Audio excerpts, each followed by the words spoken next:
Welcome to AC 24/7, I'm Aaron Dean. A new study shows that the majority of school shootings stem from disputes between students that know each other and aren't typically mass casualty events. The findings, published Monday in the journal Pediatrics, analyzed 253 school shootings that occurred between 1990 and 2016. Researchers found that 7 of those were considered mass shootings, meaning that 4 or more people were killed by gunshots. About half of the total shootings involved at least one death. Researchers also found that most of the shootings involved handguns rather than assault rifles or shotguns. The overwhelming majority of shooters were all male with an average age of 16. More than half of the shooters studied got the firearm that they used from a family member. And with the conversation surrounding guns continuing, Vice President Kamala Harris spoke on gun violence during a conversation with the Congressional Hispanic Caucus in Texas. Take a listen. We need more members like you in the United States Congress who have the courage to speak up and recognize it's a false choice to suggest you're either in favor of the Second Amendment or you want to take everyone's guns away. I'm in favor of the Second Amendment, and I'm in favor of an assault weapons ban and universal background checks and a red flag law.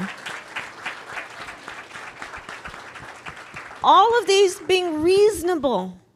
Assault weapons designed to kill a lot of human beings quickly.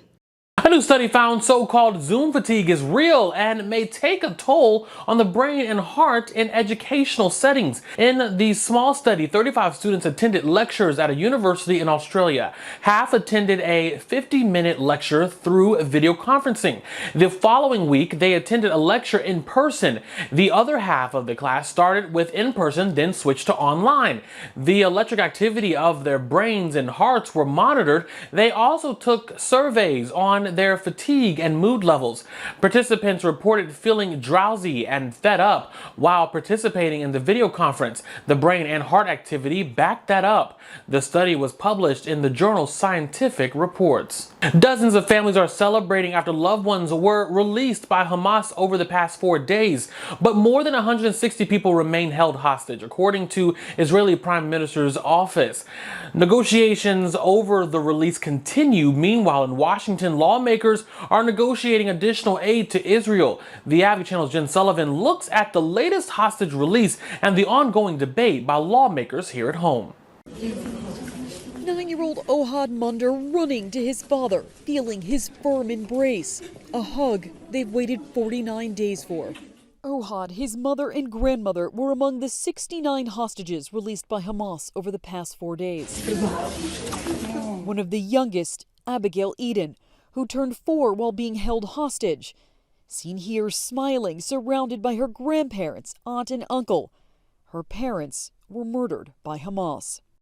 For these families, reunions are a moment of relief they've waited weeks for. Like Dalia Mizrahi, whose cousin and children are seen being released in this video.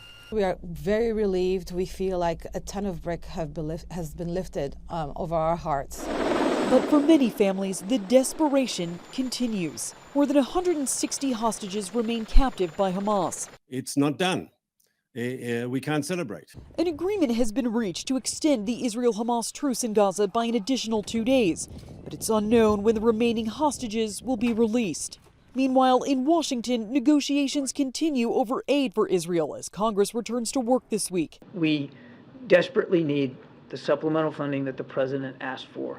Some progressives want restrictions on aid, with Senator Bernie Sanders asking for Israel to end what he calls indiscriminate bombing in Gaza before sending more money. Some conservatives want to see changes to immigration policies here at home before sending more foreign aid to allies like Israel and Ukraine. I'm Jen Sullivan reporting. Thanks so much for joining us for AC 24/7. For more, go to theadvocatechannel.com and subscribe on the Advocate Channel YouTube page. For the Advocate Channel, I'm Aaron Dean.